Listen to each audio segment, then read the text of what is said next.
You'll probably get like a little message saying recording now. There's still more people coming in.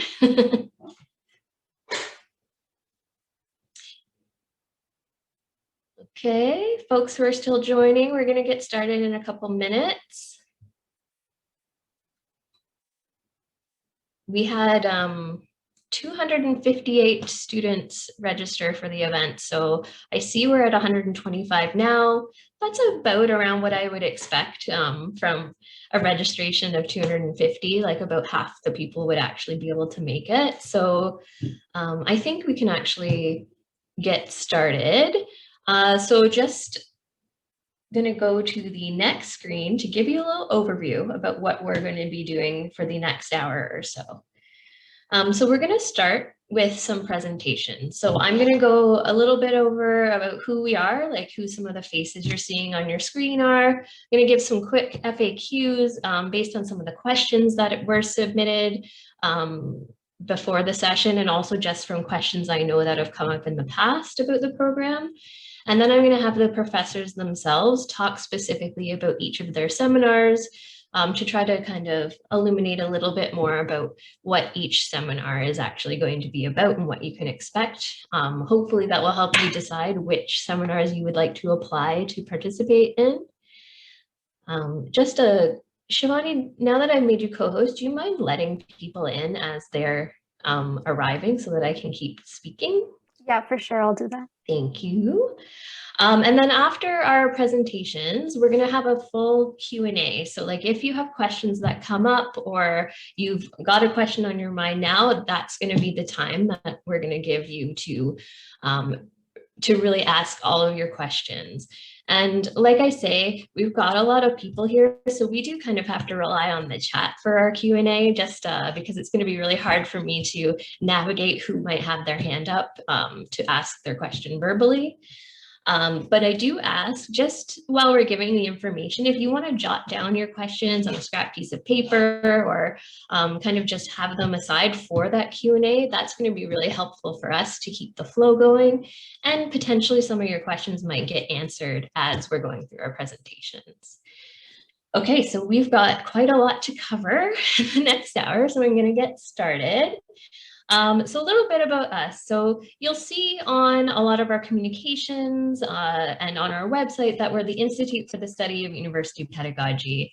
So we're a new academic unit on campus, and our focus really is about supporting undergraduate education and looking forward to graduate education through research and scholarship and offering courses and workshops. And we have as under our umbrella, we have the Robert Gillespie Academic Skills Center and the Teaching and Learning Collaboration.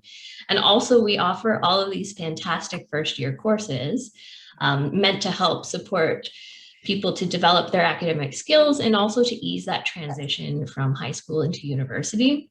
So of course, we're going to be talking about the UTM1 Scholars First Year Seminars, which you've all been invited to apply to participate in.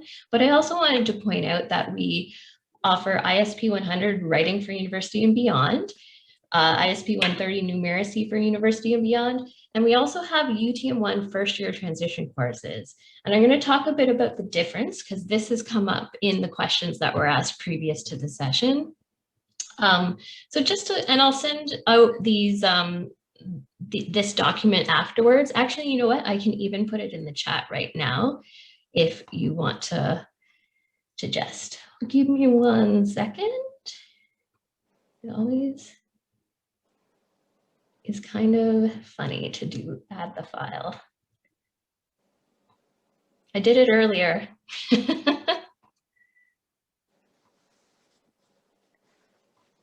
I can't get it to work now. Okay, show up and go in. Okay, never mind. I'm going to send it after. My apologies. Get rid of that. So you've been invited to the UTM1 Scholars First Year Seminars. So these are 4-credit courses. And often new students aren't quite aware about what we mean by distribution credits.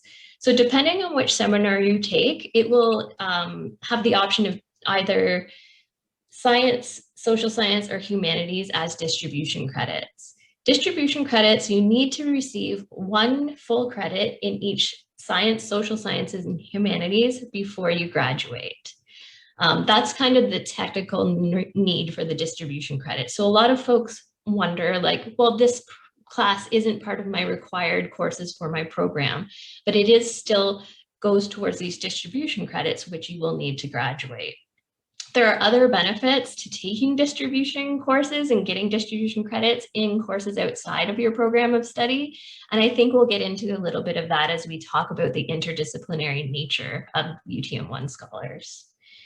UTM1 scholars, unlike our other first-year transition courses, is application-based. So you're kind of like an exclusive group of students who has been invited to participate in the UTM1 Scholars Program, whereas our UTM1 first-year transition courses are open to all first-year students on a first-come, first-served basis. The Scholars Seminars, the curriculum and the skills that you're learning are really about getting more of that hands-on interdisciplinary knowledge around research and communication skills. Really, it's going to help you if you want to like pursue careers and other courses in research, go into like kind of this academic field. Often a lot of our students are already thinking they want to go to graduate school. Whereas the first year transition courses, the UTM1 courses, they're more for those more foundational academic skills. So your study skills, your academic writing skills, your communication skills, things like note-taking, time management, things like this. Another difference is the first year scholars seminars are taught by faculty in this seminar format. So 25 max students per seminar. That's kind of so that you can really get into these intellectually stimulating topics and explore things in this supportive atmosphere and really get to know your professor and your peers and work together as you're building this knowledge. I feel like I see some folks from my scholars committee making little smiles at me, so I'm going to try not to let that distract me. Our UTM1 first year transition courses, though, have lectures and tutorials, more like your typical first year classes. Of course, they are also small in size with a maximum enrollment of 55 students per section. So 25 students versus 55 students. So you can see that there's a bit of a difference there. As far as kind of some of the extra added value in UTM1 scholars, and we'll talk a little bit about that after our presentations, is this scholars collective community that you become a part of. And that includes initiatives like peer mentorship initiatives, summer reading groups, events during the year, not just in your first year, but there's a lot of opportunity to get involved and be part of the community all the way up until graduation. And you'll be meeting some of the students who have been working with me on some of those initiatives tonight. Now, for UTM1 courses, you do get some more extra value kind of student transition content, but that's embedded right in the course in the tutorials. So, you know, I think there is a difference there because we definitely have a very strong scholars community in the scholars seminars. So that's some of the differences between the two programs. If you have any questions about that, let's talk about it at the end, because I know like it can seem confusing because they are titled very similar to each other. Okay, some other like just high level facts, FAQs to kind of give you a better sense. And this is some of the questions I've been getting. All of these seminars occur in the winter term, so from January to April. And this upcoming year, we are planning to have them in person. So unless, you know, things very much change in kind of what's going on globally, we are planning to have them in person. They're weekly, they're about 2 hours in length.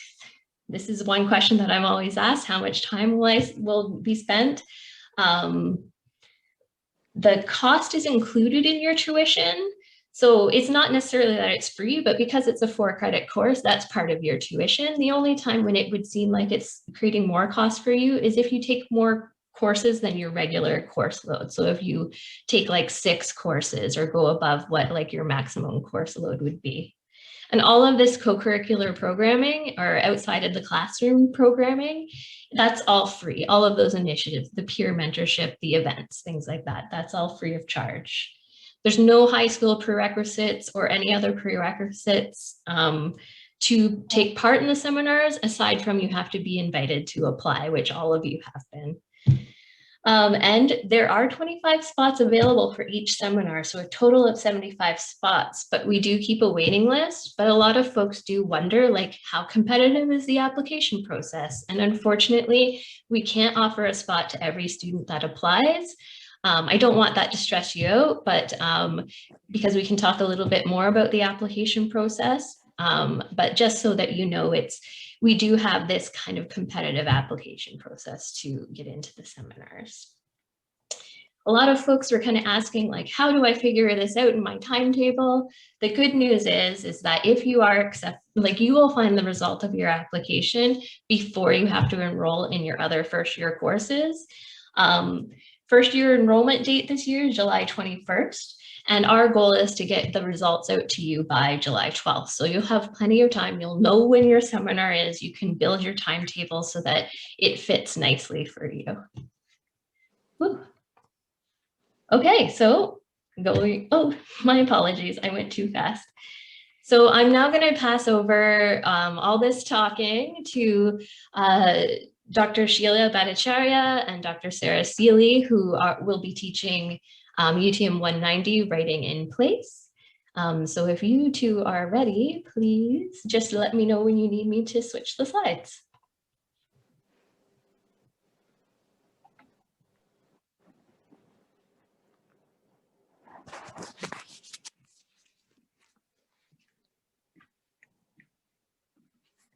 Hi, everybody. I believe that Sarah's going to start us off, so that's why I'm just sitting here quietly.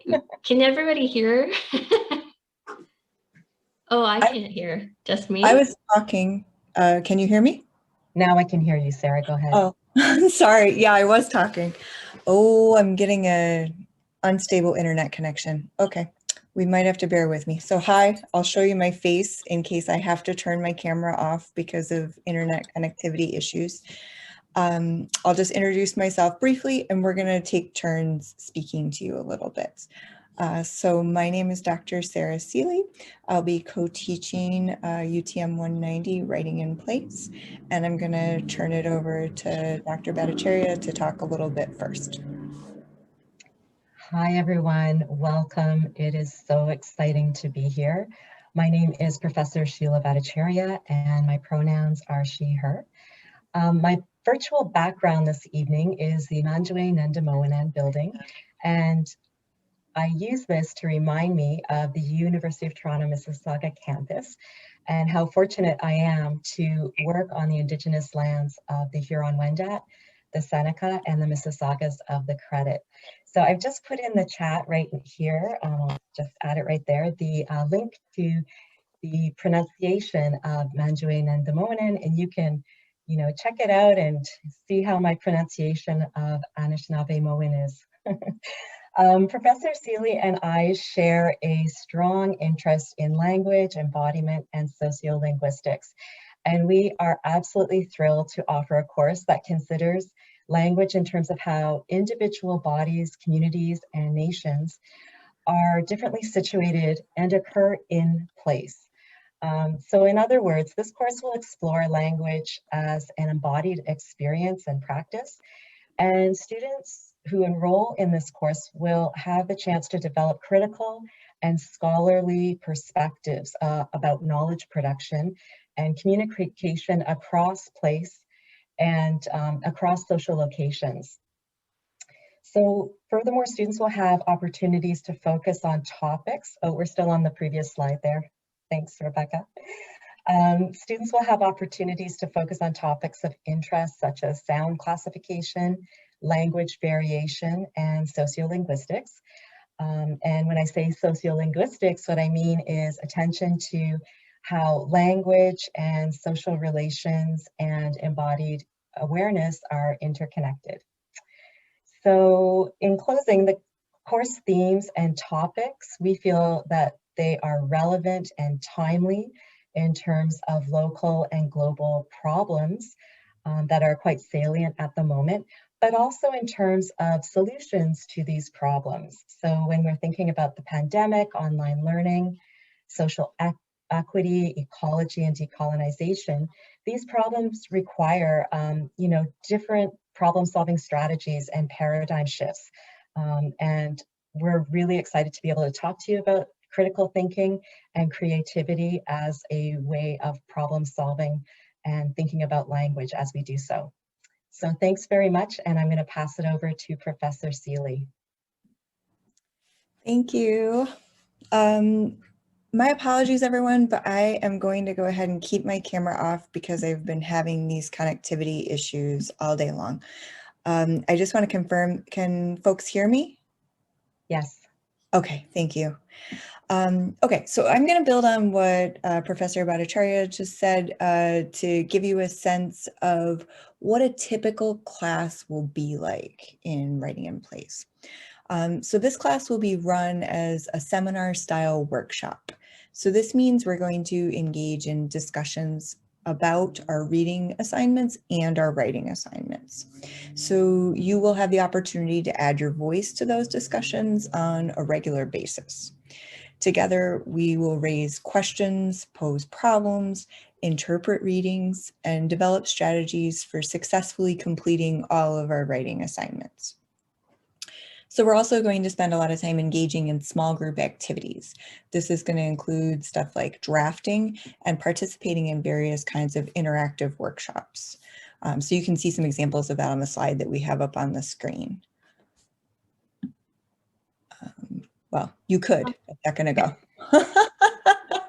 I think we'll come back. Yeah, Rebecca's computer just crashed a little bit. She'll be back soon. Oh, okay. All right. Well, I'm going to keep going so we can stay on track. You don't need that visual aid to understand what I'm saying, but it will come back.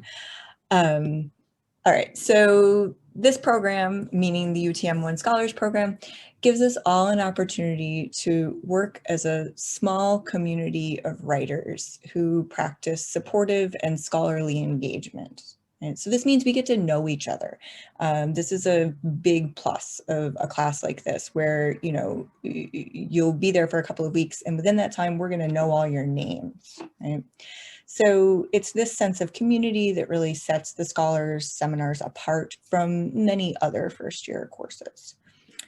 So on a related note, you're going to have the opportunity to, throughout your time in our class, if you apply to our class, work on the same set of topics throughout the entire term as you complete a multi-part research project. So if our slide comes back up, the original one, you can see a little bit about that research project. So just in short, you're going to select a course topic that appeals to you, right? Something we've talked about in class. And then you'll have the opportunity to work through it from a variety of angles as you communicate with academic, public, and local audiences. So in doing so, you have the opportunity to practice the kind of scholarly research and writing skills that you'll need as you progress through university. And a cool part of this course, well, I think it's cool anyway, we do, is that you get to you have the opportunity to rewrite your academic research in what we call a research remix, right? So you get to remix your scholarly research findings to share that information with an audience of public stakeholders. So you get the opportunity to not only communicate with scholars, but with folks from different public sectors who would rely upon the expert knowledge that you've generated in our course in different ways. Right? So the project is kind of a deep dive. It's kind of crafty. And in short, you become a more empowered writer as you practice making the kinds of linguistic and organizational choices that are necessary for you to share your ideas with two very different audiences. So I'll leave it there, and we look forward to, if you want to put questions in the chat, answering them during Q&A. Thank you. Thanks, everybody.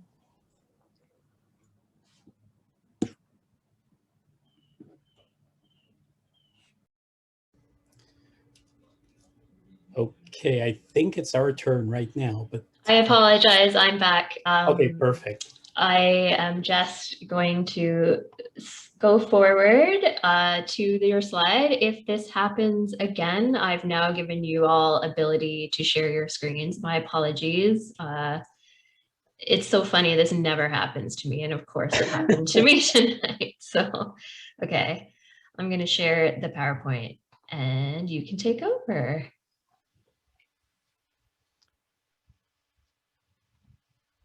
All right. Welcome to all of you from all over the world. You know, some of you are in the middle of the night. Some of you are bright-eyed and bushy-tailed early in the morning. So I know how difficult that is for anyone to manage their time. So I appreciate the effort that you've made to attend. My name is Michael de Braga, and I'm a paleontologist. So for those of you who aren't familiar with that, is I studied dinosaurs. You can probably tell from my background. It's one of a few backgrounds that I have that show various dinosaur groups. But I also have a very keen interest in pedagogy and specifically in how people learn. And I've always been very, very fascinated with how we communicate things. And Christopher Eaton and I started talking about the potential for a course based on a lot of things we saw this year. And that allowed us to really form the structure of this course. And I think the name really says it all. We're supposed to be living in an information age. We're supposed to be aware of things. We're supposed to have more information at hand than anyone in any prior generation has ever had, which, if you think about it, should be enough for us to make the best, most sound decisions. And the reality is quite the opposite. And this course will really address a lot of this. It'll address it from the point of view of how scholars and scientists in particular, how difficult they find to communicate effectively to a lay audience, and how often these misrepresentations or just miscommunications or overly excited presentations of certain discoveries mislead people and ultimately lend to confusion. And we saw a lot of that with this pandemic. And that's really an issue that we address to some extent. We will look very, very closely at how science has been traditionally communicated, how information is disseminated, both from a formal academic perspective as well as a broader media perspective. So these are the kinds of things that that we'll look at. Yeah, Rebecca, you can flip slides. You can go to the next slide. And what I'm going to do, what Christopher and I are going to do over the next little bit is we're going to hopefully address or provide you with some sense of what the focus of this course will be. And I think I'll let Chris take over for the next couple of slides, and then I'll come back and wrap things up for you. Awesome. So a high-level summary here is we're really interested in the way that information gets communicated through various avenues. And my background in particular is in writing and communication design. So I'm looking at this from that perspective, and Michael's bringing kind of the scientific perspective. And we're going to try and merge the two with two core focal points. One is looking at medicine, and one is looking at science and in climate change in particular.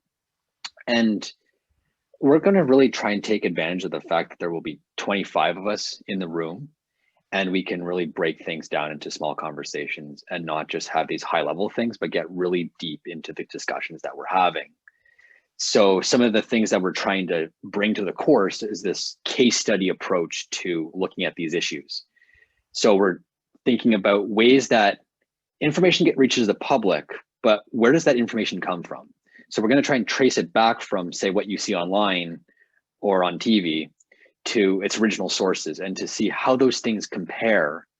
And in cases where that doesn't really compare well, what responsibility does the scholarly community have for the way that got pushed forward? And we're not just going to be looking at scholarly papers, we're going to be looking at news items, documentaries, artifacts, and different forms of media that we're seeing in our day-to-day life around the two issues, medicine, climate change. What we're trying to really do is look at the way everyday life is interacting with the academic world. And by doing that, we're also going to be trying to bridge that with our own research. So you're going to have an opportunity to really do a deep dive into your own research, looking at a research project over the course of the class, and really trying to figure out what you have to say in that conversation and how you scrutinize that. We already have a few guest speakers lined up, so you're not just going to be hearing from us. We're hoping to get some different perspectives from around UTM in different disciplines, science, library, et cetera, to try and make sure that you're having kind of the most full experience around these issues and thinking about it from various perspectives beyond just my own, Michael's. I'm going to turn it back over to Michael to introduce you to some of the modules that we're thinking about having. All right, so the way way this course, and I guess all seminar courses are structured, they're structured to encourage debate, to encourage a scholarly conversation. Very often people assume, or especially being a scientist, I often get people telling me, well, you really deal in facts and you really deal in empirical evidence and data, and you're always looking for objective responses. And I listen to that and I say, yeah, that's true. That's kind of what we do. But that's not really what science or the scholarly world is really all about. The vast majority of our focus as academics very often is to ask questions. And the more questions you ask, the less you know. And that's a good thing. That's actually supposed to be an encouraging aspect of academic life. But that's not the way things are portrayed, right? And what we've really started to think about is how can we demonstrate these essential skills that are necessary for academic success, while at the same time encourage a deeper understanding that can be communicated more effectively to the public. And the 5 modules that we're currently planning are the ones listed here. And basically, the first one will look at how do we examine scholarly material? How is scholarly material peer reviewed? In other words, before something gets published, it's supposed to get evaluated by your peers, by scholars in the same field. And they will provide feedback and contribute, opposing views. And ultimately, the idea being that the discussion will lead to a more in-depth analysis that eventually, by the time the material is published, it has been properly vetted, it has addressed all of the potential counterpoints, and you're presenting something that is a lot more informative. But the challenge still remains that in science, nothing is ever certain. But the way media often presents things, it presents things that from the scientist's perspective, as though they are certain. All you have to do is think back, if you watched any of the pandemic news presentations that were done through CNN, and when you had Dr. Anthony Fauci, for example, who was one of the task force members initially in the Trump administration, pointing out some of the early understandings of how this virus was being transmitted, he indicated at first that masks weren't helpful. What the data actually was saying was true, but it needed a disclaimer, and that disclaimer was never presented. Now, Dr. Fauci did present those disclaimers in academic discussions, but they never came out. And the disclaimer was, it's not protective for you. There was no discussion on how it might be effective protecting others. Later on, when more data was collected and people made the discovery that it is indeed more helpful to wear a mask because you are protecting others, the extreme opposites of the media, especially those that favored one opinion over another, painted this as a huge error on the part of Dr. Fauci, painted this as a huge error on the part of science. But in actual fact, this demonstrated how science works. The fact that we build on prior understandings and we are willing to change our approach. We're willing to change things. So the first module will really address this. The second module will look at how statistical data is interpreted and how people tend to think of numbers in very objective and concise ways, and scientists think of them in very different ways. Numbers don't lie, but you have to understand what they're actually saying. For example, if I was to tell you that I have a pill that is 99% effective. And what it does is if you take this pill, you have a 99% chance that you will gain all the knowledge of the universe perpetually. There will be no questions that you will not have an answer to. Most of you would say, hey, that might be worth considering. Some of you will wonder, okay, but that's 99%. So what does the other 1%? I say, well, it's not harmful. It just doesn't work. It's not harmful. Would you still take that pill? If you dig it a little bit deeper, which is what you need to do when you're looking at numbers, is you need to look at the source of numbers. Sorry, my dog in the background. I'm gonna have to close this in case you're hearing a crazy dog. If you look at numbers carefully, you'll recognize that most numbers point to statistical probabilities of something actually occurring. It doesn't guarantee, but it provides you with a stronger sense that this is likely to occur. So we need to understand what probabilities actually mean.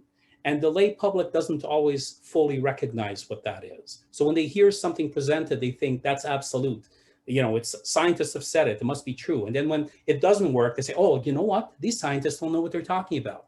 We'll explore that when we look at climate change. That's a big part of our analysis in this course. And we'll see just how misinformation, how much of it has been passed on. The third module, Humanities Perspectives to Navigate the Information Age, will explore the links between science and media. How is this information being transmitted? By the more popular press, perhaps, or by the less scholarly scientific community? It is still providing very often accurate information, but it is highlighting things that tend to be more attractive. In some cases, it's sensationalizing things. It's making them appear even more grandiose. It's like when you hear, you know, on a talk show or something, people who drink coffee have a 99% lower chance of getting severe forms of atherosclerosis, that kind of thing. What you have to understand is that that's responding to a single element within a much broader investigation. And what needs to be communicated more effectively between the scientific community and the media world that transmits that information to the public is to get people to better understand what these numbers actually are talking about and what they actually mean. The last two modules are case studies. These are pretty much open-ended. One will examine climate change and how data has been manipulated and obfuscated. And the other one will examine basically health and how health information is miscommunicated sometimes. And that has never been more apparent than during our pandemic. The fear around vaccinations, the fear against AstraZeneca as one of the vaccines, because suddenly people were developing these blood clots. Oh my, that's a bad vaccine. Let's, go to the end. And again, it's a misunderstanding, miscommunication, and we're going to explore these in some depth and provide you with ample flexibility to push in whatever direction you want to go into. These scholars courses are aimed at encouraging scholarship on your part, to preparing you for the type of research that academics really, really thrive on. And if many of you are interested in post-secondary, or not post-secondary, but postgraduate work, like going to a professional school or going to a graduate program, these courses really will provide you with an opportunity to explore the nuances of research and how they work. Chris, you can pick up. I think, oh, there he is. No, I think that sums it up. Thanks, Michael. Yep, that's fine. If there are other questions or anything like that, you guys can place them within the chat at when it comes to the question period, and we can respond to them. We're here, happy to do so.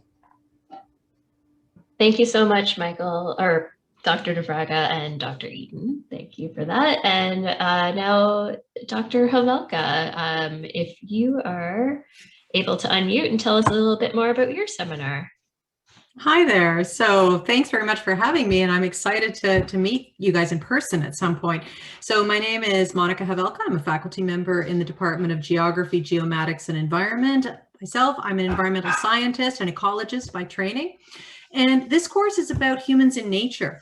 And so that seems like kind of an odd title in some ways, in the sense because, you know, humans are part of nature, we're embedded in nature, but yet we have kind of a unique relationship with nature. And so the photograph on the screen that you're looking at is a picture by Edward Burtynsky, who is a Canadian photographer, who a lot of his work really queries the tension in this relationship, this uneasy relationship that humans have with nature. And a lot of what he works on is sort of this, the kind of the ugly and the beautiful kind of superimposed. And I love this image because part of it is really beautiful, you know, some colors, the sinuous shapes are really neat, but it also shows a fairly devastated landscape. And so that's a lot of sort of the underpinnings of the kinds of things we're trying to talk about and query in this course. So we talk a lot about the concept of the Anthropocene, the idea that humans are modifying nature to an extent that we really haven't historically. So we cover a lot of ground. So if you could move on to the next slide, that would be great. So I just wanted to help illuminate this by just showing you some of the things we talked about this year, which of course will change because we've got, you know, there's always new topics that come up. But we started off by talking about how do we personally connect with nature? How do you as an individual connect with nature? Because there's so many different layers to all this.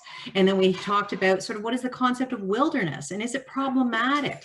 Are we in the Anthropocene? And then I'm going to talk about the research proposals in a little bit. We have some wonderful guest speakers that came in this year. Hopefully we'll be able to get them or some other, you know, some new faces and new voices to come in. John Crouch comes in and talks about from an Indigenous perspective. This time he talked about reflecting on land acknowledgements as part of our relationship with nature. Land acknowledgements have become really common, really important, but what do they really mean? And what do they mean personally when we think about our relationship to the land? We talked about novel ecosystems with somebody who works on invasive species. And then we did a little kind of module within the course that was based on a role-playing game. So everybody got the opportunity to pretend that they were a stakeholder in a land dispute in Indonesia was the way that this was set up. And we ended up running an online conference, you know, with everybody in their roles. So we take a few weeks to do that. I think it was pretty fun. I'll show you a slide at the end about that. And then we talked about things like urban ecology. You know, so much of human life is in cities. Does that mean we are devoid of nature? Nature does exist in cities, but how? We talked about how do we feed ourselves? Food security, continuing to feed a growing population are some of the big wicked problems that we're addressing in this world. And then we sort of ended up with say, this is the way the world ends. Well, spoiler alert, I think there's a lot of things that make us feel hopeful, but that's kind of how we wrapped up the course, thinking about how we move forward. Okay, if you want to move to the next slide. So this is a little bit more pedestrian. This just talks about sort of the MARC breakdown, which I hate talking about marks at this point, but you can see that as a seminar, a lot of this is really based on just your participation and attendance. And, you know, we had, and I think I saw some people in the participants list who were there. Anita, I think I saw your name. Hi. And, you know, so we had a fantastic group this year that was really, you know, sort of very active and a lot of discussion, an awful lot of peer learning. And so I anticipate that we'll have the same thing coming up as well. We have personal learning objectives. And as I say, the stakeholder game was a big part of it, but there is a very strong research component. And so the research projects here are done in groups. And so this year they were structured around the UN SDG goals and sort of as they relate to, you know, sort of human nature interactions. And so we encourage people to develop a research question and, you know, hunt down some data, do some data analysis and present, you know, sort of an original thesis. And so had some really fantastic projects that were presented in a final symposium that was really out of this world. The quality of the presentations and posters was really amazing. So that was a great experience. Okay, if you could just jump to the next slide then. And so here's just an example of one of the kinds of assignments that we did where we were talking about how do we feel connected to nature in fragmented landscapes. And then if you just jump to the next slide, it was great because I've already seen, you know, how many people are all over the world. And so this was one of the strengths. We always started every class with asking, okay, who is the coldest and who is the warmest? We had people in Mauritius, we had people in Dubai. We also had people in Siberia. So it was great. We had people, we had a range of 60 degrees one day. It was amazing. So it was really wonderful to see people's individual relationships to nature. And so, as I say, an awful lot of peer learning going on, which was fabulous for me, and I think a really great experience for the students. And if you just want to jump to the final slide, this is just a screen grab from our little role-playing game, which was a lot of fun. So hopefully we'll actually be able to do it in person next time or something along these lines. So, we were restricted to Zoom this year, but who knows, fingers crossed, we'll be able to interact face-to-face in future. So that's kind of a whirlwind tour, but that's basically what the course is about. And yeah, if there's any questions, throw them in the chat or save them for in the Q&A, which I guess is coming up now.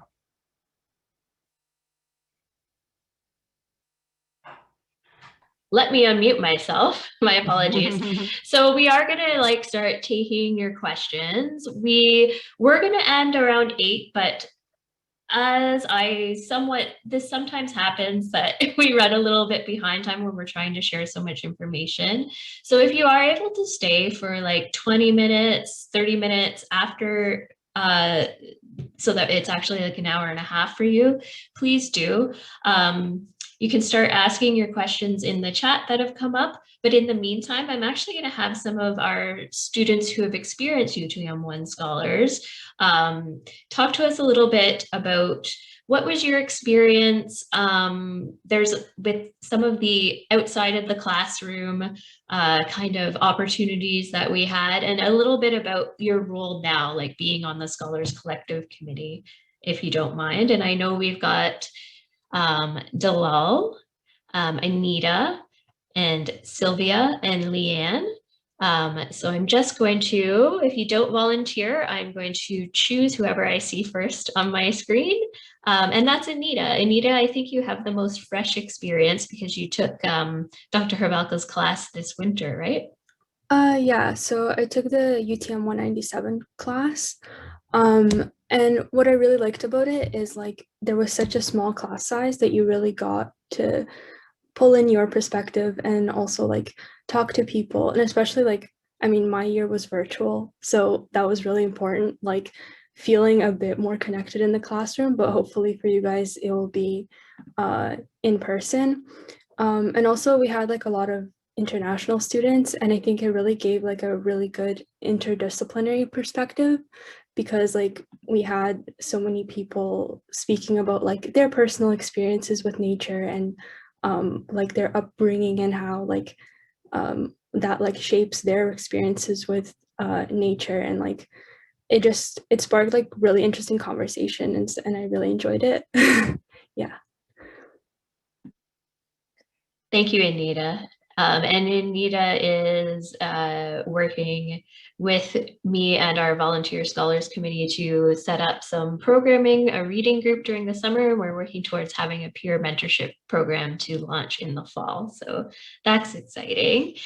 Sylvia, do you want to talk a little bit about your experience as a student who's experienced UTM-1 Scholars? Sure. So my experience was good. I enjoyed it. I was more shy with saying things at the time in first year. Some people might relate to that. So by having a really small class size, I felt more connected with a bunch of the students. It wasn't just big lecture hall and see all these random people. I don't know who these are. But with the UTM Scholars and the seminars, every time I go in, I'm just oh, it's the same people. You feel more comfortable in sharing your thoughts. It's really open. It's so then you kind of learn how to improve in communication skills. You also learn other skills that it's really important for upper year courses, learning how to do research and all that kind of stuff. So I had a really informative, unique experience.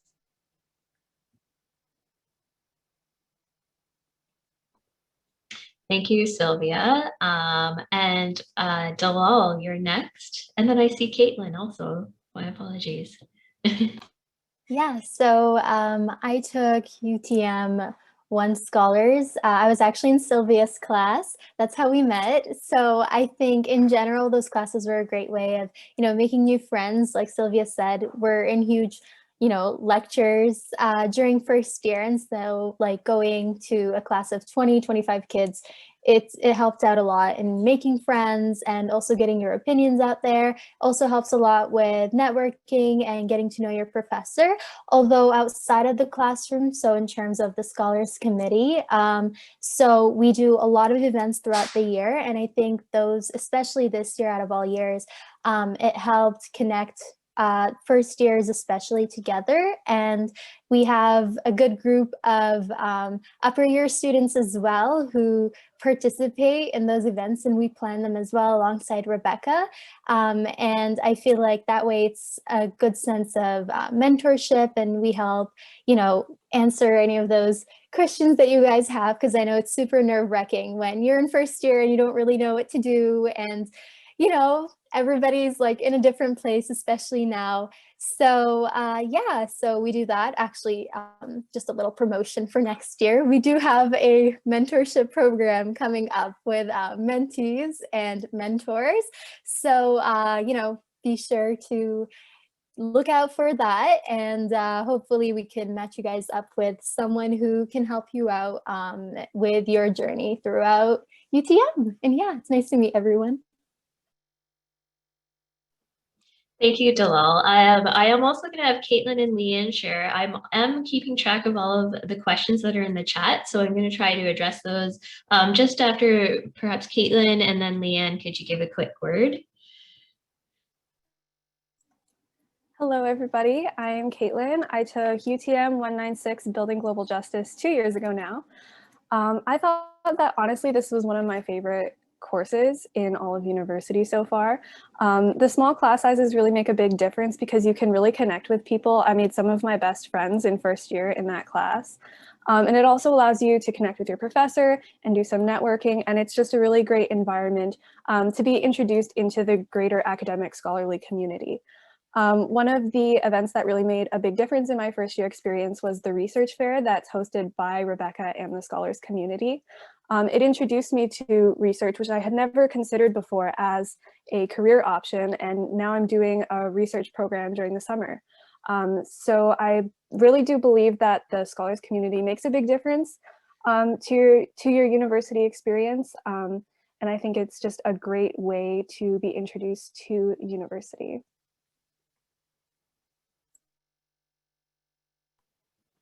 Thank you so much. Leanne, hi there.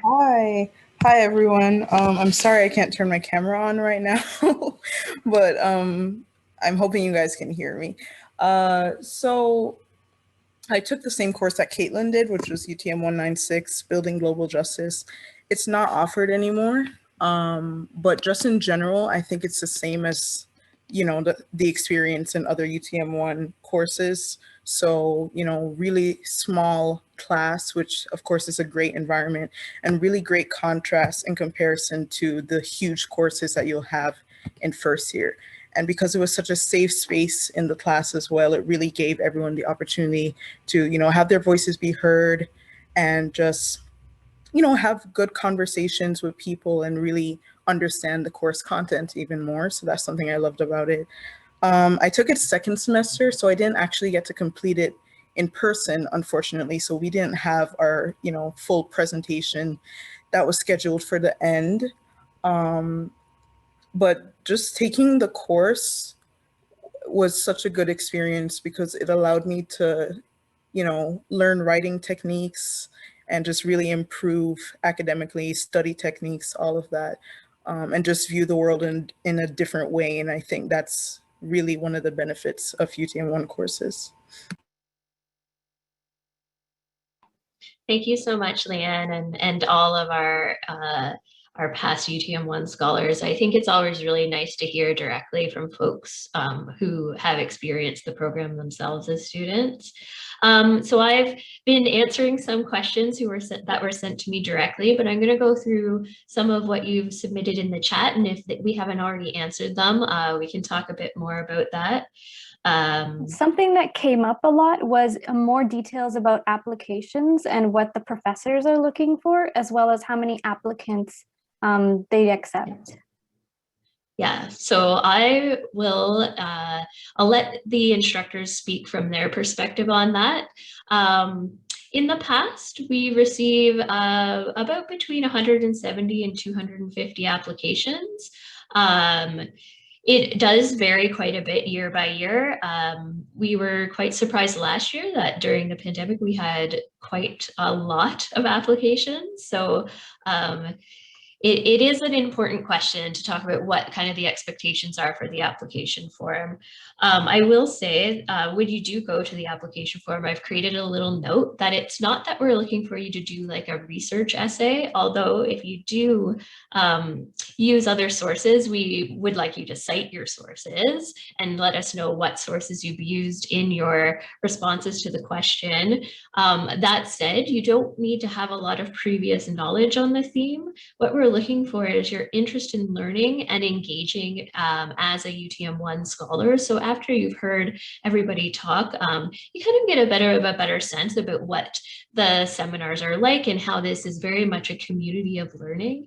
And so we really are looking for your engagement with the theme, why you want to be part of the program. And I'll just let the instructors pipe in if you have any guidance on like what you specifically might be looking for in the application.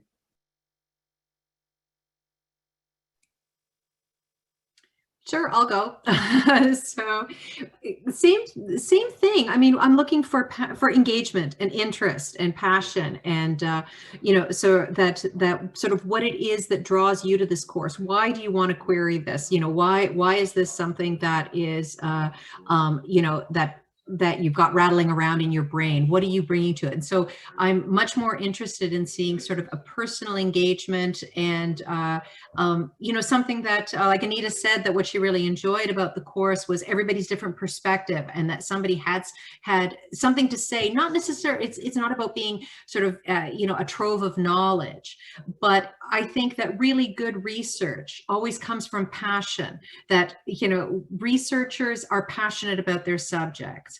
And so that's what gives you the drive to want to learn more about something. And so that's what I look for, is just that spark, that somebody has had their interest sparked in some way, or even if they say, this is something I haven't thought about a lot, but now realize I haven't thought about it a lot and I want to learn more. That's something that's kind of intriguing. So that's really what I'm looking for. I'm looking for something personal as opposed to something that is kind of like a cut and dried essay. Yeah. Sorry, Rebecca, if I can please also add to what Professor Havelka just said. Curiosity is such an important attribute of humans. It's what really separates us from a lot of other organisms. And what I like to see with students, and this goes beyond these courses, goes into courses that I teach in biology and in other departments as well. I look at a natural creative curiosity, one that's willing to push barriers, and one that doesn't get frustrated with when things don't work, you know, exploration. I think Rebecca mentioned earlier on about the growth mindset when she was talking about the differences between courses, and my dog again. And I think that's an important attribute of any successful student, any successful academic, is the willingness to accept that things won't always work, but that you're always willing to try. So I really want to see that kind of passion, that kind of curiosity in the applications. I'll just add on to that briefly before I pass the torch. When I'm looking at the applications, or what I'm kind of looking for, is for you to start the conversation. Like, I'm not looking for a specific answer. I don't want a stock answer that you think I want to see. I want to see what you actually think and what you want to contribute. Like, our classroom is going to be a big conversation for a full semester. I'd like to see that conversation start kind of with the application. We can go from there. Yeah, I like that, Chris. That's a really nice way to phrase it, I think. Sarah, did you want to add? Yeah, I'll just quickly echo much of what's been said from the writing in place perspective, that I'm looking for, the passion, the interest, curiosity, authenticity, all the rest, right? This is, these are open-ended questions. So we really, want to hear your authentic ideas and thoughts. I'm just seeing, so now that you've heard a bit more about what's the expectation for the applications, I do understand that some of you applied before coming to this session. Please do reapply before June 20th if you're feeling a bit stressed out, and just send me a quick email to let me know. Rebecca, I think Sheila was going to add before we moved on. Oh, sorry, my apologies. Oh, no, Sheila. that's okay. Just Sheila, to there you add, are. hi there, just to add to what everyone else has said, that I think that what, Professor Seeley and I are really interested in terms of our course is this idea of community building. So, as much as coming to university is an individual intellectual journey, intellectual journeys never happen just as an individual endeavor. And so much of what you're going to learn in your first year is about conversation, and that scholarship is a conversation. So we're really interested in how you are approaching research and scholarship as an opportunity to, not only develop your own ideas, but to develop your ideas in a community, a scholarly community of practice, and how your own perspective is so valuable, right? Like, not only is it your own interests, but it's also what you bring to the classroom. That's so exciting for your classmates. So, just put yourself out there and really don't be afraid to be eclectic, interdisciplinary.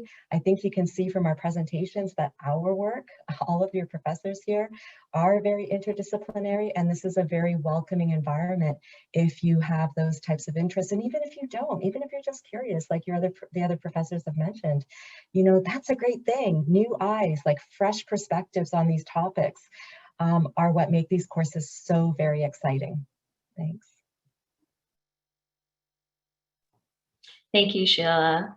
I'm just going to quickly type the email address that you can all contact me at. And if you have any questions, if I can answer them, I will. If not, if it's more better to be answered by one of the professors, I will pass that along to them or get an answer from them to if you need to leave and you want to contact us later. Shivani, is there any other themes in the questions that I could address? So someone just wanted to clarify, is there any wait list for this or no? Yes, we do keep a wait list. Like I say, because we do get quite a few applications, and people's schedules change. So especially since these courses happen in the winter term, what we do see is some students who really want to take the seminars and are accepted into them, things change. Where maybe a course that they have to take in their first year then has a conflict with the seminar, and unfortunately then they have to drop the seminar. So there is some movement with the waitlist.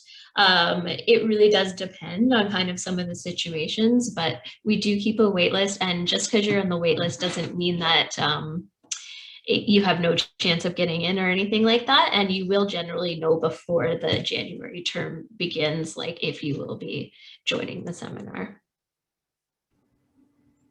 And the other question, a lot of people are wondering how it would relate to their degree, like how these courses can help a variety of students, like, Bachelor of Science or Comp Sci Commerce, and also in relation to like the scholars community.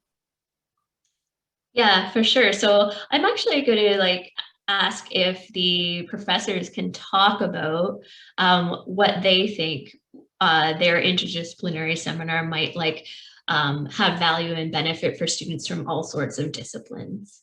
Monica, maybe could you start, because I know Sure. You've taught for the longest with these. Okay, Yeah. sure, yeah. Yeah, whatever. I'm the old one in this. Yeah. So I mean, obviously I continue to teach in this program because I love it so much. And one of the reasons is that I learned so much from the students, and I actually love to have a mix of students from a bunch, even though humans in nature, you would think, well, that would be mostly biology students, wouldn't it?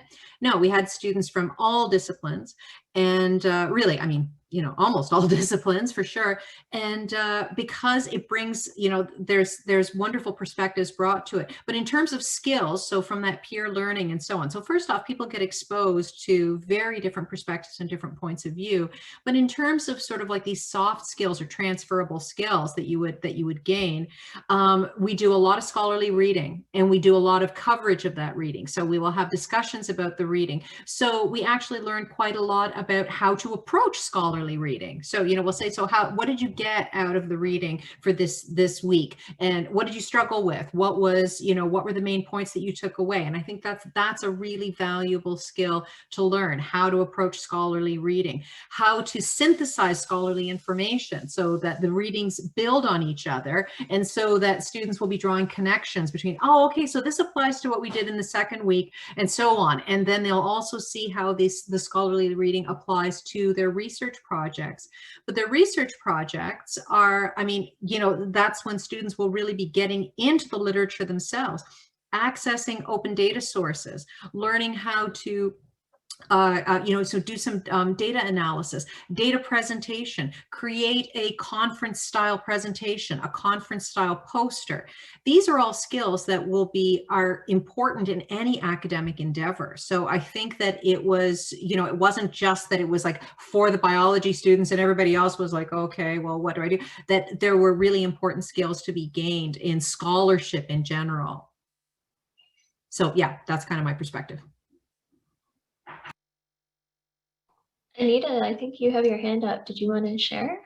I just wanted to add, like, I did also see like a lot of questions about like people from different majors wondering like how it would benefit them. I found that like taking like UTM 197, there was a lot of people from different majors, and it actually like helped create the course much better. Because you had people taking different courses throughout the year, they could offer like a different perspective. Like we had somebody in computer science who was also taking a philosophy course, and they were trying to like offer that perspective. So I think it kind of offers you something different, because in regular courses, you're surrounded by people that are really like you and think like you. Whereas like in these types of courses, you do get that interdisciplinary like perspective from like people from different majors, people from different environments. And that was really great. Thanks, Anita. That was so much better than what I said. So. Yeah, I agree completely. That was, I mean, you should be actually recruiting and doing all of the insight. It is so, that was one of the things that I really wanted to emphasize, was it's so advantageous to have an opportunity to interact with people that have different interests. And that's what university scholarship is about. It's about collegiality. It's about interaction.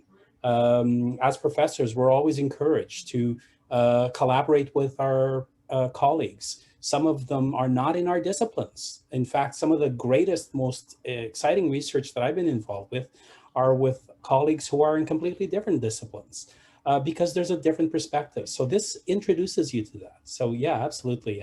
Couldn't have said it better.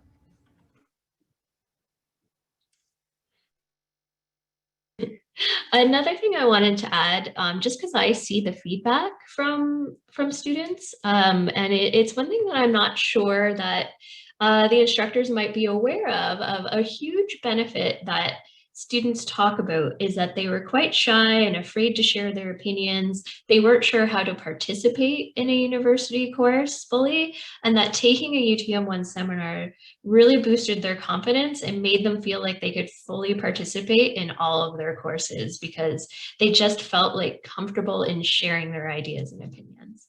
Sorry, Sarah, please go ahead.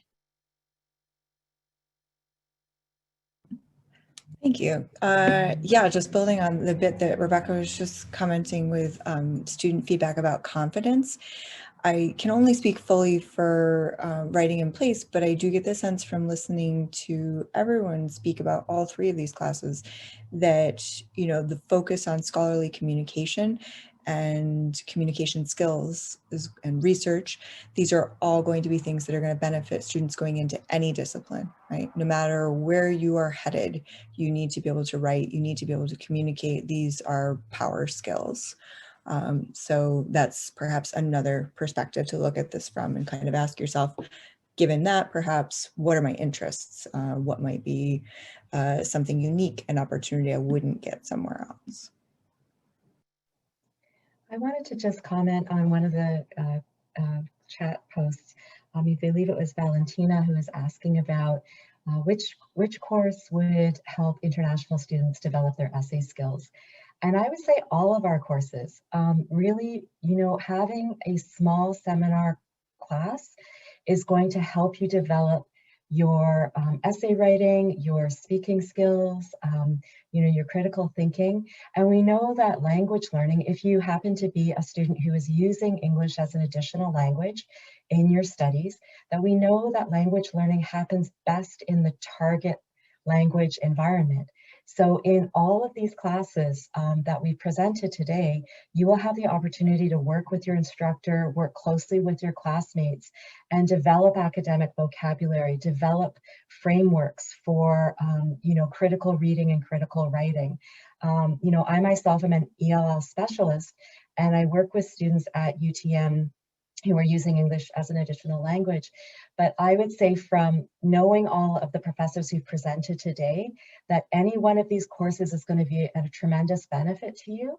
And I can speak on behalf of Sarah and myself, Professor Seeley and myself, that we really want students from different disciplines. I mean, we're going to be looking at embodiment scholarship, which is very interdisciplinary. And for example, feminist science studies. You know, if you're a science student, you might really benefit from, you know, kind of a sociocultural perspective on different, you know, approaches to science. And the same thing in terms of humanities and social science students, right? So we're hoping that we get a very diverse group of students in our course.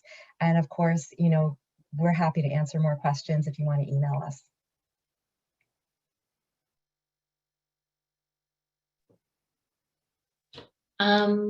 Thank you so much. I'm trying to keep up with some of these questions that have just come in, but I also see there is a hand up, and I'm not sure, is it Dania? Did you want to say something? It's Dania. Hi. Dania. I wanted to ask just a general question. I am a part-time, I like to say, creative writer, and I do kind of prefer poetry. And so I think I want to know, from the professor's perspective, how does your course help a student like me who is passionate about science, loves creative writing, but how does it merge the two together and help me kind of become a more scholar-ish type of student? And for creative writing in general, how do you think that has benefited or brought in more perspective for the literary aspect of your course? That makes sense. Monica, I see that you have a comment. Yes, hi, Donnie. I just wanted to jump in because that's such a great question, and I think that I have some like really interesting experiences from having taught this course. So we have sort of this personal reflection on your own personal learning objectives. That's a fairly large part of the course, in that there's an introductory assignment where you talk about what it is that you want to get out of the course, and then you reflect on what you've learned on.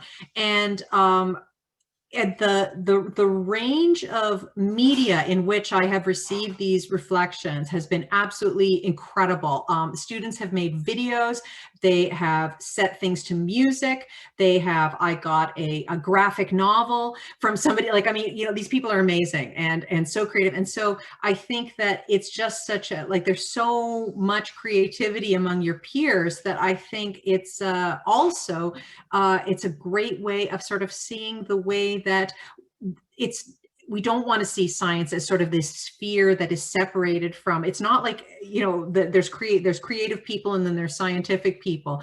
There's absolutely a synergy there. And that's something that I really love in my course, not because I'm the author of it, but because the students are writing it all the time. The students are leading me on this journey where we see this incredible, as I say, creative synergies going on. So, so yeah, I think there's a lot of scope for that. And all I can speak for is my course, but I can almost guarantee the same kind of stuff is going on in the other courses as well. I just want to jump in on that briefly. One of the things that I've been hearing as the other professors have been speaking is this idea of not just the course, but what's behind the course. And I know all of us are very interested in how you come at the assignments and how you can bring your own perspective to that. So it's not about getting you to adhere to whatever our criteria is necessarily, although we have those parameters. It's about finding ways within those parameters to also give you space to do something with your work and to do something that's going to be beneficial for you. And knowing the people who are going to be teaching these courses, I think that's probably true for every seminar that we're offering. I would agree with what Professor Eaton has said. And I just want to say that, you know, listening to, you know, Professor Havelka talk about a course that she's run, you know, many years and all of the new, you know, ways that students participate. But I'm also really excited about the fact that Professor Seeley and I are offering this course for the first time. And so we see students in our course as, you know, kind of co-creators. We haven't done this before. We have a lot of ideas, but we want to, you know, co-create this space. And so, you know, as Professor Eaton mentioned, we do have parameters, but we still have a lot of room to take suggestions and think about ways to make sure that you're able to do the work that you want to do, because that's what developing a researcher identity is. It's about pursuing your passions and developing the skills that you need to achieve your goals.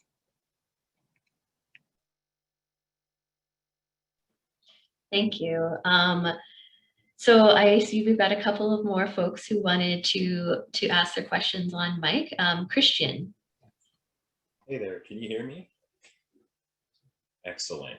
So my question was just like more general about just like the university experience. So one of the slides, it was like a table of like the dates of, I think, the Humans in Nature course, and I noticed that the dates seemed like they that there were seminars happening once per week. Is that right? Okay, so my second question was just like about what sort of work do you give your students in between seminars to occupy them? Is it like you give them a project and you expect to have it done for the next seminar? Like, what would it be? I think this is going to vary per course, but I'll maybe I'll let the instructors agree or disagree with me, but it's kind of going to be a bit more typical. You'll definitely be having like readings perhaps, or smaller assignments to do, work to do with your group as you work towards your final project to do between the seminars. So like certainly there will be work that you'll be doing outside of that 2-hour block of time. Is that kind of what you're looking for? Oh yeah, no, I expected that you would give us work or stuff. Yeah. Okay. I would add to that and say perhaps working on a larger writing assignment, like getting a benchmark of saying, okay, we recommend you would have done X amount of research to stay on track, or try to draft so many words, that type of thing. Okay, that doesn't sound too far out of my comfort zone. I guess like online school kind of helps students prepare for that, because teachers usually will just like give you some assignments or give you like a huge project and just like have you do that on your own time. Like it's more independent than in person. Oh yeah, absolutely. I think one of the things that new students encounter is kind of this self-directed learning, that you are then starting to build skills around self-directed learning. That's why I'm actually really excited about the peer mentorship program we're starting at, because folks who are accepted into the program can be matched with one of our upper year students, and you can kind of get their tips and strategies about how to kind of manage that part of university life. Just to kind of go off of that, some students are wondering how these seminars would prepare them for research, like whether that be online research or research assignments and discussions.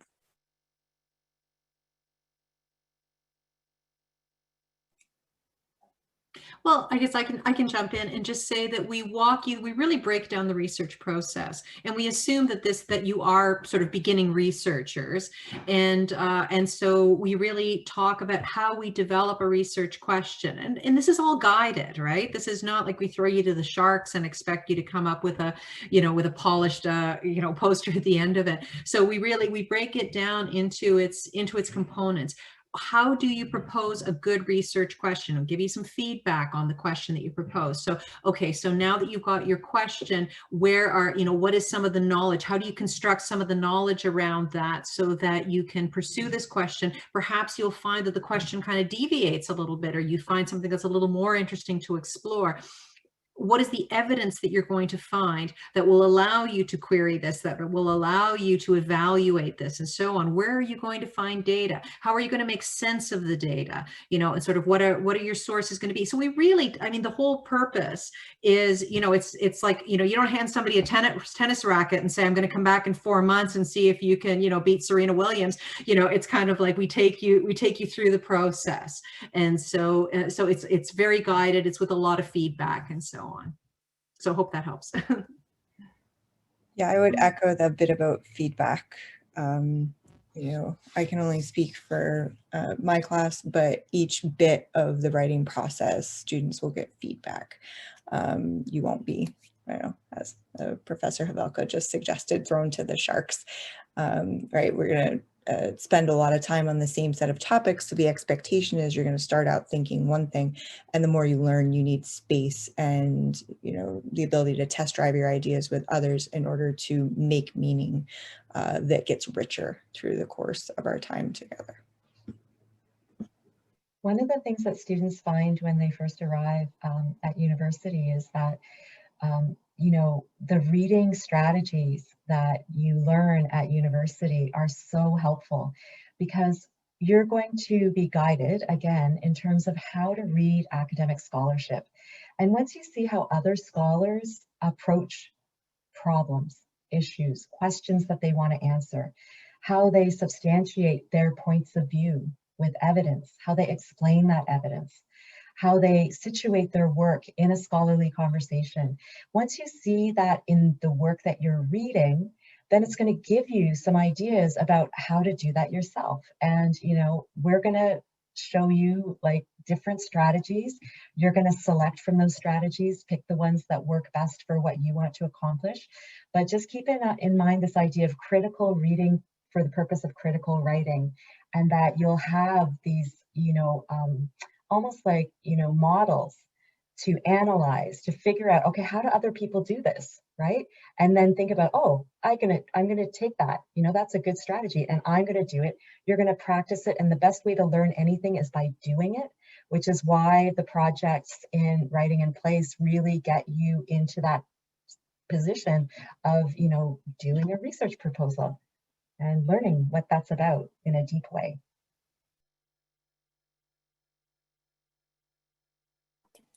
This is so great. I want to take these seminars. I'm wondering, I think Jordan, your hand was up next.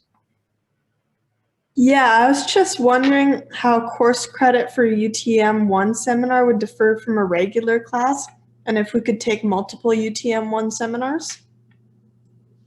Great question. So first I'll address the second part of your question. So UTM-1 seminars are exclusions to each other, so you can only take one for credit. So that's why the application process is quite important to figure out where your best fit. So we do have you apply for your top 2 choices in the application process. More times than not, like probably 90%, 95% of the time, if your application is successful, we do put you in your first choice of seminar.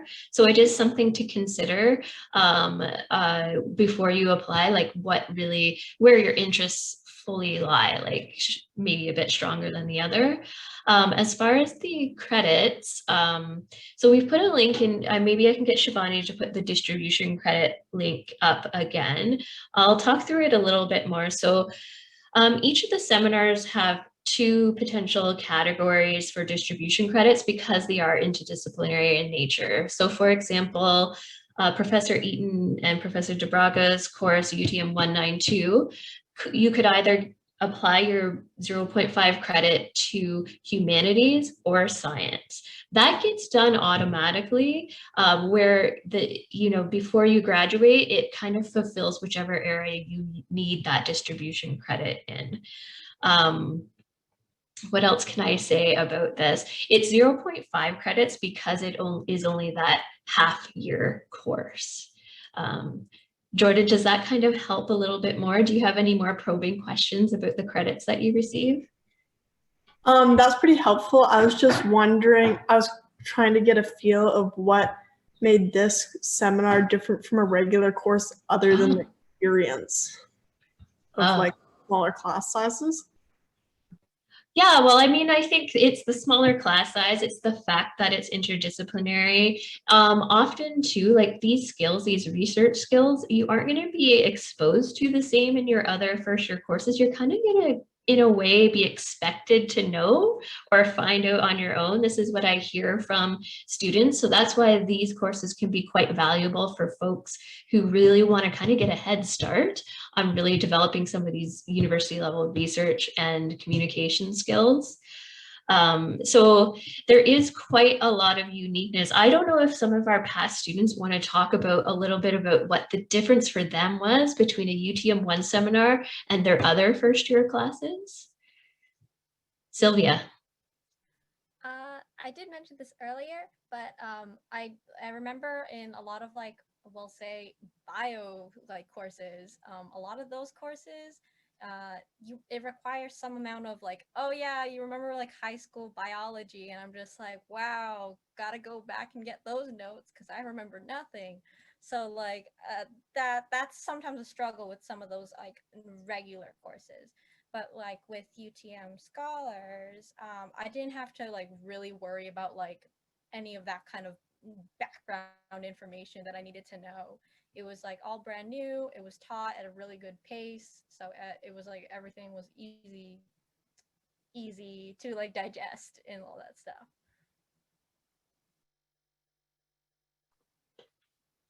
Yeah, I think like it's really hard to get across like how very unique this program is compared to kind of your other courses. I think you do start to somewhat get into the more of the seminar format as you go into your upper years, but this for a first year course is just something really unique where like everyone's been saying, you kind of co-create, you build community. Monica, please jump in here. Hi, sorry, I know we have to wrap this up at some point, but I just wanted to tie a couple of threads together. I think that was a great question. And just like Professor Bhattacharya was talking about, there's that co-creation is such an important part of this. So unlike other courses where it's not because those professors aren't good at what they do, it's just when you've got 500 people in a class or something, we can't really have a collaboration of what are we going to talk about today? It's a lot more of this is the syllabus, these are the topics that are going to be covered. This is, sort of it's more about sort of a delivery of information as opposed to 25 people sitting in a room or sitting in a Zoom room and the conversation goes where it goes. Now we do have parameters. Again, of course, we don't want to devolve to talking about, recipes or whatever, things like that, although we can do that sometimes, but we have more flexibility of really exploring something that there were things that came up in discussions that I hadn't necessarily intended that the conversation would go there, but it was an incredibly rich vein to mine that was, sort of like an opportunity for some, sort of profound reflection. And so I think that that's something that is pretty different and is really created, as I say, not because of professor's intent necessarily, but the fact that you've got 25 passionate individuals sitting in a room or in a virtual space exchanging ideas is quite different than, a huge lecture hall and so on. They can both be really rich and enriching experiences, but they're different experiences. Thank you so much. Sorry, I just wanted sorry. to add something really quickly, and this is really practical. By the end of your UTM1 course, you will have experienced the demystification of the research process, and nothing you encounter in any one of your other courses, first year, second year, third year, fourth year, there is going to be a massive surprise for you. And I've told my students this in other, small seminar courses that I've taught at U of T. It's like, once you get through this course, nothing is going to faze you in terms of the expectations in your other courses around research skills. We're going to break it down. You're going to get hands-on practice, and you're going to be able to go through the rest of your studies in undergrad having a sense of what research is. And that's such a huge benefit because, number one, it gets rid of the anxiety of all of a sudden being at university and being expected to be, conducting research and producing knowledge. And you'll have the skills. So less anxiety, more confidence, and the skills. It's a win-win-win. Yeah, really quickly, I just want to add to that. So I know for our class, we got to do a lot of database, we had the librarians come in and then they showed us how to research credible sources, etc. I feel like because at UTM, we have ROPs that you could take part in starting your second year, which are research opportunity programs. And a lot of the times for second years, when you get into that, you have to do literature reviews, which are really annoying because you have to just read hundreds and hundreds of research articles. So I feel like this class definitely did help overall the UTM scholars. It helped in allowing you to know how to extract these informations or important information and kind of how to read these research articles, because that's really important. Also, I want to mention that at the end, I'm not sure if you guys are going to do it for next year as well, but for the past few years, we've been doing poster board presentations as our final project. And that is definitely something that's required. I had to do a poster board presentation this year on my ROP, so it helps to actually have some background knowledge on how to make one. So yeah, those are all definitely some skills that you could use throughout your undergrad and even if you go on further in your career in research. Thanks so much. I really want to get to Jasmine's question because she's been waiting. So Michael, if you don't mind, I'm going to see what Jasmine wants to ask. We are getting to the end, and so yeah, Jasmine, please go ahead. Thanks. Hi, I'm Jasmine. My question was more when the courses are offered throughout the week, because I'm going to UTM for theater and drama studies, which I know is a pretty prescribed program, but I still want to get to do a scholars seminar course. Yeah, so we're still trying to really, we have an idea, but we need that to be confirmed by our Office of the Registrar. I will be letting folks know when they're scheduled, especially if you're accepted into a seminar. You're going to know what date and time it is. Somewhat that information is pending though. So I do recognize, I think probably you'll be at Sheridan on Tuesdays and Thursdays. Yeah, so this is what sometimes happens with, unfortunately, sometimes people, their first choice lands on a day that they're not able to take the course. It's kind of just the nature of the beast of figuring out your timetable in your first year. Yeah. That's okay. Thank you for answering my question. No problem.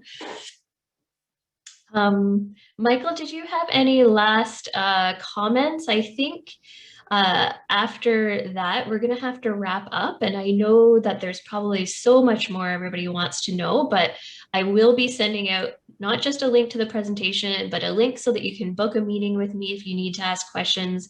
We have the email address if you want to send questions by email. So there's going to be so many ways that you can ask more questions. Michael?